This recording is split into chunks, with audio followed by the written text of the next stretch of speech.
Welcome to Hardwood Handicappers with Zach Cohen, right here on VSiN, the sports betting network. This is Zachary Cohen, VSiN.com senior editor with another episode of Hardwood Handicappers. Today is Wednesday, March 4th. It is 9:30 a.m. Eastern, and we have some really good games to talk about tonight. And then after that, we'll do a little bit of recap stuff from last night because there was a ton of games in the association last night, and it was definitely impactful. So definitely want to get to those at least a little bit. Before tonight, it all starts with, the Thunder taking on the Knicks at Madison Square Garden. 7 p.m. Eastern tip. The Knicks are 4.5-point home underdogs in this game. Totals 222.5, and this is potentially an NBA Finals preview. I mean, this is a Thunder team that is favored to win the NBA title for the second year in a row, and the Knicks are right there in a group of 4 teams in the Eastern Conference where it could be any one of them that represents the East in the finals. So this could very well be who we see playing, in May and June. So this is going to be, a really exciting game to watch. And let's just hope that we see a solid injury report because this has been an OKC team that has been dealing with a lot of guys being in and out of the lineup. I do think that we're going to see SGA out there tonight. They held guys back last night against the Bulls and just kind of seems like they were planning to play them against the Knicks tonight. But let's see. I mean, J-Dub has not played in a very long time. That's Jalen Williams, the better of the 2 Jalen Williams. And I do think that would be a huge absence if he's out tonight. It's one of the best two-way players in the entire NBA. And I think that AJ Mitchell's another guy that just hasn't been out there for this team consistently. So we have to see who's going to be out there for the Thunder. But I do think this is a game that the Knicks are going to be able to keep close regardless of who's out there. I just think this is one where, New York, if you just kind of break things down to over the last 6 weeks or so, which I did, a few episodes ago, talking about since January 15th is something that I've been kind of sorting by lately. I think that's kind of like a new season in my mind. And if you kind of look at those numbers since that date, New York is 15-7 with a plus 9.7 point differential and the 4th best points allowed per 100 possessions in the entire NBA in that span. Meanwhile, OKC, 14-8 with a plus 6.7 point differential. So statistically, the Knicks have actually been a little bit better than the Thunder, and they have a stronger record in that time too. But obviously, I don't think the Knicks are a better team than the Thunder. I'm not going that far, but I do think that they're good enough to keep this game close, especially with the Thunder having some key absences. And what I did with this game, instead of taking the Knicks on the normal spread of 4.5, is I took the Knicks plus 8.5. And I paired it with the Blazers money line versus the Grizzlies, which is at 8 p.m. Eastern. That is one of the games where, the Blazers have something to play for, and they are going up against a Grizzlies team that is tanking and looking to lose. Also, Portland, 2 days of rest. Memphis is playing their 3rd game in 4 nights, plus the second leg of a back-to-back. So I thought that was a safe way to kind of get myself a little bit more out of the Knicks. I was looking at this game and really hoping to get 5.5 on the actual spread, but this was a better way to do it because if you want to buy the 5.5 with the Knicks, it's going to be like minus 143. Would rather grab minus 122, get through a key number of 7.5, and then also, you just add it. You add this Blazers team where I know that it's not free money, but these, fading, tanking team situations have worked out really well last night. We hit one of our parlays last night.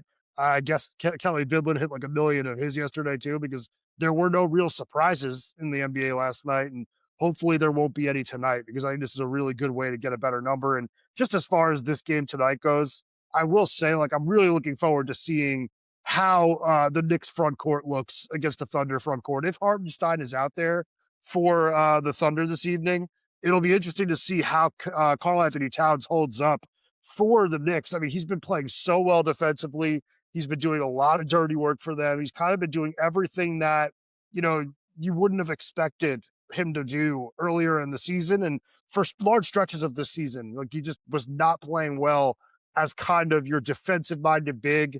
And I do think that they've had some talks in the locker room. They've gotten through to him, and let's just see how he looks against one of the tougher centers in the league if Hartenstein's out there. But yeah, he was out for injury management last night, Hartenstein. Think he'll be out there tonight. So I think we're going to see a relatively healthy Thunder team, but it's not going to be fully healthy. And I think that will make the difference in keeping this game close and potentially resulting in a Knicks win. I would not be surprised at all if New York wins this game at Madison Square Garden. Let's move on now to the Hornets at the Celtics, 7:30 p.m. Eastern tip. And This is another game where I have a play, and I have Charlotte plus 7.5 at minus 120. This is a game that I think a lot of people are expecting, like, if the Hornets aren't legit, they just go out and get blown out. But I really do think this is a legitimately great basketball team. I think that the only concern that I have with the Hornets is that they are not in the playoff picture right now. They're in the play-in, and they still have their work cut out for them if they're going to actually make the playoffs. So the reason I haven't come down with some like futures on Charlotte, it's not because of me not being impressed with them.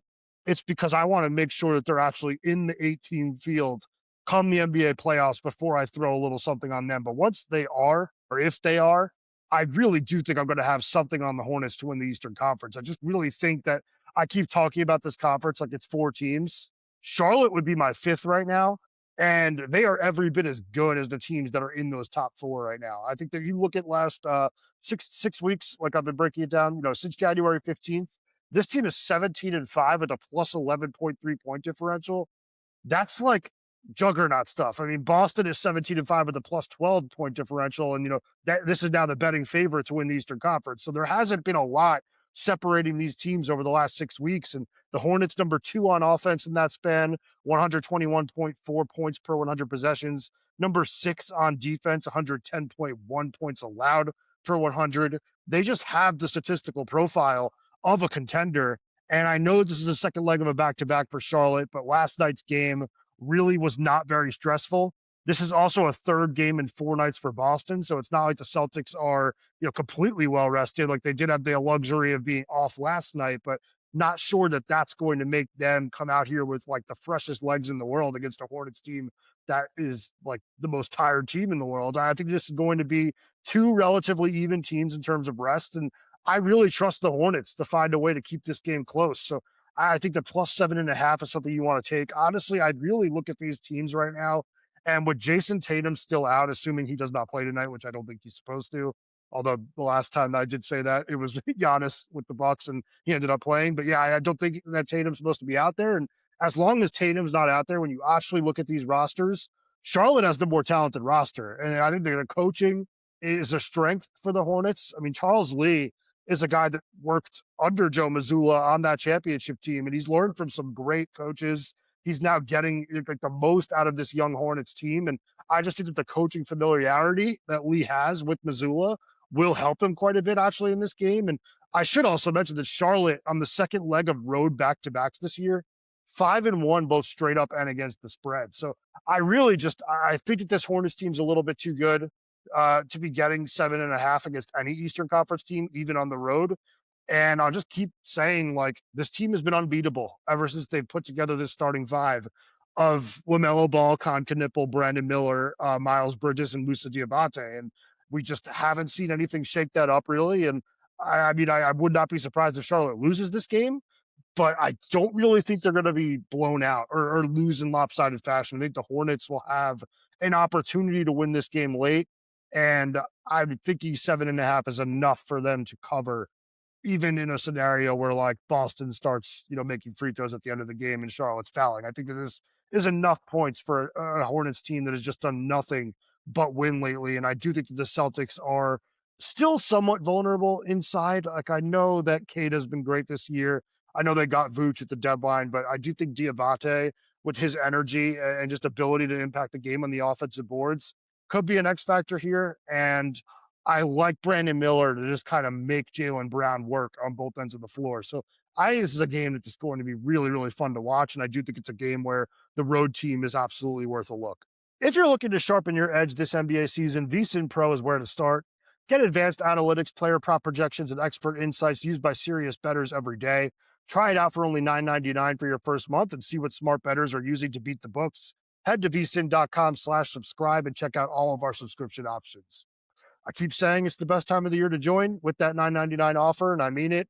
I just posted my Indian Wells betting preview yesterday for the website, so some futures for that tennis tournament. I'll have, daily write-ups for tennis over the next couple of weeks, and all of my NBA stuff's up there. We have all of our college basketball conference tournaments starting to populate on the website, and the March Madness betting guide and March Mania betting guide starting we're getting started on it. It's coming right around the corner. So it's a great time to kind of get a 30-day, subscription to VSiN and see what we have to offer. And then hopefully you stick around for longer. But I absolutely love that offer for any, VSiN, prospective, joy, sorry, not subscriber that really wants to see what we're all about.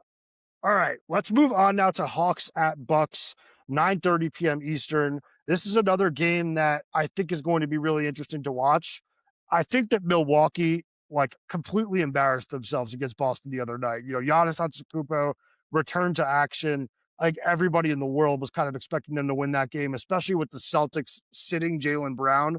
And it ended up being a Boston blowout in Milwaukee and a Bucks game that just kind of reinforce some of the bad vibes of, oh, this team can't win with Giannis. Giannis needs to leave. And all of that stuff turned up to 10 again right after that game. I think I even saw Kendrick Perkins with an passionate, plea about Giannis needing to move on ESPN. So it was definitely a game that got the headlines going. But I do think it was just a situation where it was a really bad spot for Milwaukee, just a bad rest spot. And Giannis coming back didn't change that. So I feel like maybe we expected a little bit too much from the Bucks, who were playing the second leg of a back-to-back in a third game in 4 nights, I believe. And they just were probably tired. And I think they're having to kind of shoehorn, Giannis back into the lineup and figure out a way to just get everybody comfortable after having played so well without him for 3 weeks. It's just hard. It's not as easy as it might seem, but I do think that now having a day off,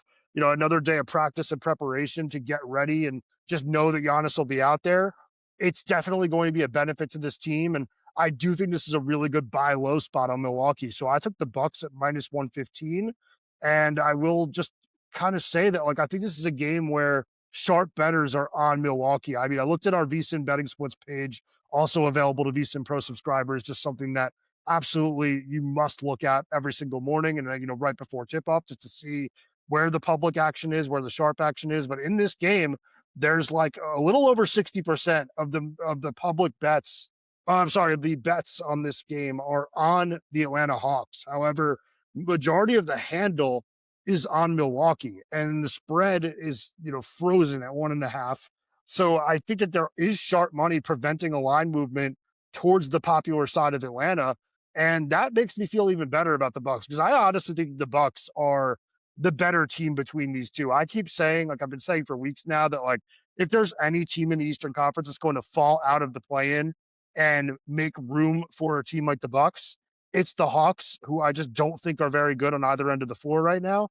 But Atlanta's been a little bit hot lately, so I got to give them that. I think they've won 4 straight, and I know a lot of people are going to expect them to win this game. But if you look at this game, the Bucks will have the best player on the floor in Giannis.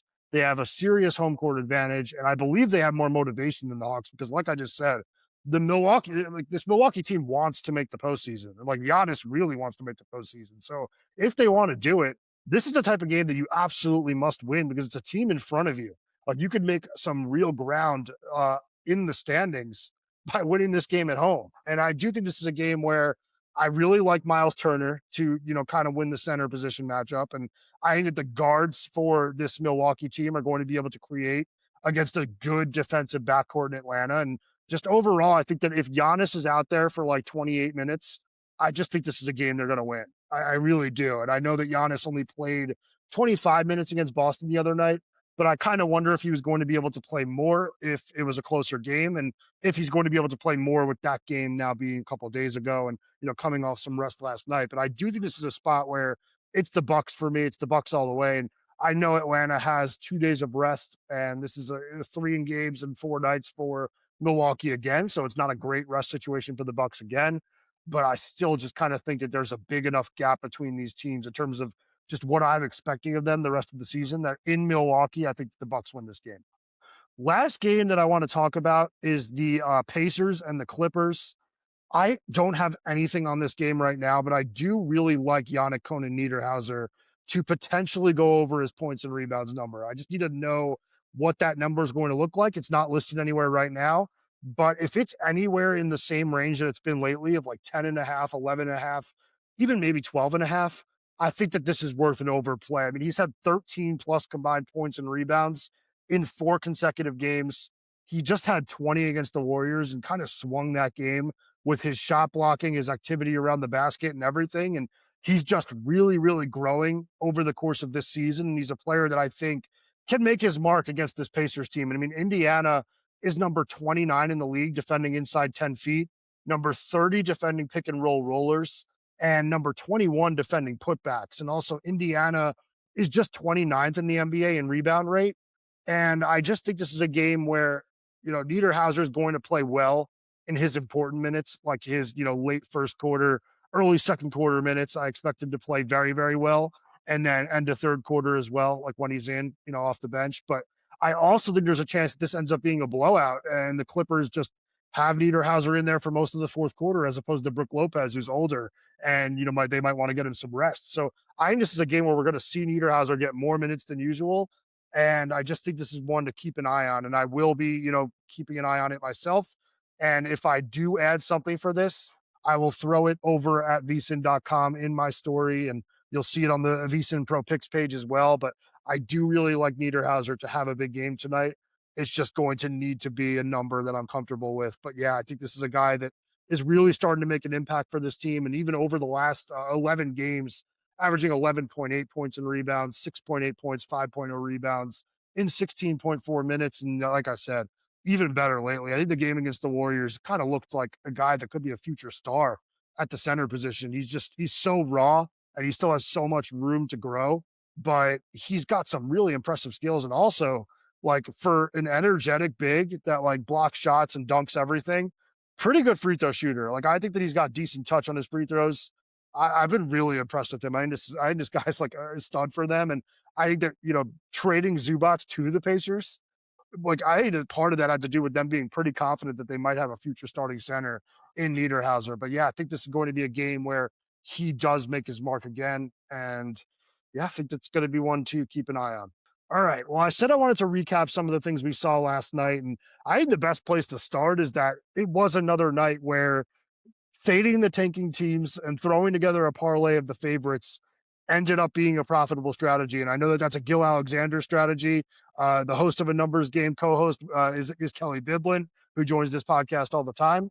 But Gil has been, I guess, a big fan of these parlays of fading the tanking teams late in the year. And this year we have a special circumstance where it's, 8 teams in the league that really want to lose every single night, trying to get to the top of a draft that has 3 just like franchise changing talents in AJ DeBonsa, Darren Peterson, and Cam Boozer. And I think that this is going to be it's a race to the finish that like extends all year. You're going to see very, very few wins out of these bad teams. And I just think that tanking, fading the tanking teams is going to be a profitable strategy. And this is usually something that I'm not eager to jump on myself, but I'm going to be looking for ways to get involved because I just think it's something that they've clearly found something like that works. And I don't know if I'm going to be jumping on like 4 or 5 team parlays every night, like I did last night, the 4-team parlay, and it ended up winning. But I think that, where I might use these teams is like before, where I didn't quite have the number that I wanted on the Knicks. I was looking for 5.5. I only saw 4.5, and there was a better price to get 8.5 with one of these tanking teams, fading one of the tanking teams in a parlay. So that was a better way for me to get a good price on the game. And there's definitely going to be options the rest of the season, just like to throw these in every single night. So it'll be something we'll be talking about on this podcast. But that was my big takeaway from last night. Then also, we did see the Pistons and the Cavaliers clash in Cleveland. And it was a game where the Pistons were at full strength. Cavaliers were missing Donovan Mitchell and, of course, Max Strus, who still hasn't played yet this season. But it was a really impressive performance from Cleveland, who won 113-109. I had the Cavaliers plus 8.5 as part of an alternate line parlay, but did kind of like the plus 2.5, as I mentioned on the show. But man, I just really, really like the balance of this team. I've said it ever since they made the moves for Keon Ellis and Dennis Schroeder, but the depth of this team, especially in the backcourt, is crazy. Like, you can lose Donovan Mitchell or James Harden for a couple of weeks and be completely fine. Because Schroeder is such a good player and such a competent, like, borderline starter in this league. I mean, he had 15 points, 5 rebounds, 5 assists in 28 minutes off the bench. You also, got some strong minutes out of Keon Ellis. I think that this is just a team that, like, really looks like the best team in the Eastern Conference. I guys know that Boston's the popular team right now. They have moved to the number 1 spot in the Eastern Conference odds to win the East. But I said this last night on Cashing Out. I don't think that like you can look at this Celtics team and say, oh, Jason Tatum's coming back. This is now just like the Celtics team of last year or the year before, and they should be expected to win the East again just because they have Tatum and Brown and their, role players are playing at such a high level around them. Like, keep in mind, this team lost Drew Holiday, Kristaps Porzingis, and Al Horford. And I think that, like, especially looking at 2 years ago, I know that Porzingis was hurt throughout the finals run, but just over the course of the year and like last year too, the play that they got out of the center position between Porzingis and Horford was like next level good. Like, it was great. Those two were such a good tandem at the five for Boston that it's a really big absence. Holiday is such a good two-way player that like you really aren't making up for that anywhere else. Even with Derek White playing great, even with Pritchard playing great, like it's a big loss to lose Drew Holiday. And Tatum, like the Tatum that you're getting back, even like in the most optimistic scenario, which I am pretty optimistic about it, it's like 75 to 80% of the guy that we saw like before the injury. It's not going to be Jason Tatum right away. So I just don't see this team being as good as Tatum returns. I think that they're going to be better than they are now. And I think it's going to help them have a chance to win the East. But I don't agree with the thinking that they're the best team in the East. I think that the best team has been the Cleveland Cavaliers ever since they acquired Harden. And I just kind of think that we continue to see that as long as Mitchell comes back healthy and there are no more like long-term injuries for this team. Absolutely loving what I'm seeing out of Cleveland. I think that this team is a real, contender to win the NBA title and not just the East. So yeah, I thought that was a really good game for them last night. It was another game where they did a great job defending Cade Cunningham. 10 points on 4 of 16 shooting for Cade, 0 for 3 from deep. And those are the types of games that make you worry about this Pistons team. And I said it a few times on this podcast. There are 4 teams in the East that can win, in my opinion. Maybe Charlotte if Charlotte gets a decent draw. But I do think that the Pistons are the 4th out of the 4. I think that I have them behind the Cavaliers, the Knicks, and the Celtics. And the reason I do it is because there's just not enough help for Cade Cunningham in terms of just shot creation.